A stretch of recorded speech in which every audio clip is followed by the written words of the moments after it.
This is an 18-year-old vulnerability in the Linux kernel that allows a local user to escape a container and gain root access on the host.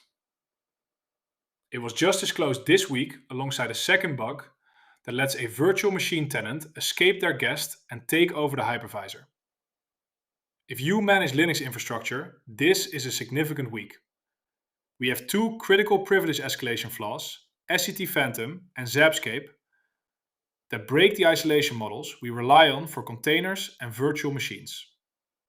Today, we are going to break down exactly how these use after free bugs work, why they sat unnoticed for over a decade, and how you can mitigate them right now, even if you can't reboot your servers today. We will also cover the massive wave of infrastructure patches that hit Fedora, Debian, and Enterprise Linux this week.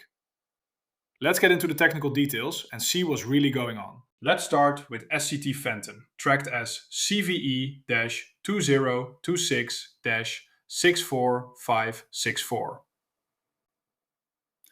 This is a flaw in the Linux kernel's implementation of the Stream Control Transmission Protocol, or SCTP. SCTP is a transport layer protocol, somewhat like TCP or UDP, but it allows a single connection to run over multiple network paths simultaneously. To make that work, SCTP has a feature called Dynamic Address Reconfiguration. It allows a system to add or drop IP addresses mid-connection, and that is exactly where the bug lives. The kernel checks a delete request against the packet's source address, but it acts on a path it picked using a different address inside the message. Because of this mix-up, an attacker can send a specific sequence of messages. They provide an address, immediately send a delete request for that same address, and then follow it with a wildcard delete. This sequence tricks the kernel into freeing the network path, but then reusing the dead pointer. The connection is left pointing at memory the kernel has already released. This is a classic use after. So, what is the actual impact of SCTPhantom? The vulnerability is local, meaning an attacker already needs some level of access to the system, and SCTP must be reachable. But if those conditions are met, the results are severe. The researchers demonstrated that they could use this use after free to gain full root privileges. More importantly, they used it to escape a container. In their testing against modern distributions like Debian 13, Ubuntu 24.04, and RHEL9, they reported that 6 out of 8 attempts successfully breached the container boundary and achieved root on the underlying host. Initially, it looked like the exploit required specific sysctl settings to be enabled, which would have required the capnet admin capability. But the researchers found a route that bypasses this by enabling the features on a per-socket basis. They achieved the container escape using default seccomp profiles, without needing any special network or system capabilities. The good news is that the fix is already out. It shipped in the stable kernel updates on August 3rd, 2 days before the public disclosure. If you are running a kernel older than 6.1, 0.3, or 6.6.44, you need to update. If you cannot reboot immediately and you don't actually use SCTP, which most people don't, you can mitigate this entirely by blocking the module from loading. Just echo install sctp/bin/false into your modprobe configuration. But SCTPhantom isn't the only isolation bypass we saw this week. That brings us to the second major flaw this week. Zapscape, tracked as CVE-2026-64561. While SCTPhantom breaks container isolation, Zapscape breaks virtual machine isolation. This is a vulnerability in the Linux kernel's KVM code. It allows a tenant with root access inside a guest VM to escape and run code as root on the host hypervisor. The bug is in the KVM shadow page tables. When memory runs short, the host reclaims these shadow pages. Zapscape is a use after free in that reclamation path. Due to a misordering in the page fault handlers, the kernel checks if a fault has gone stale before shadow pages are available. It should check after they are available, not before. If the reclamation process zaps the root the fault was working on, the kernel maps memory into it anyway.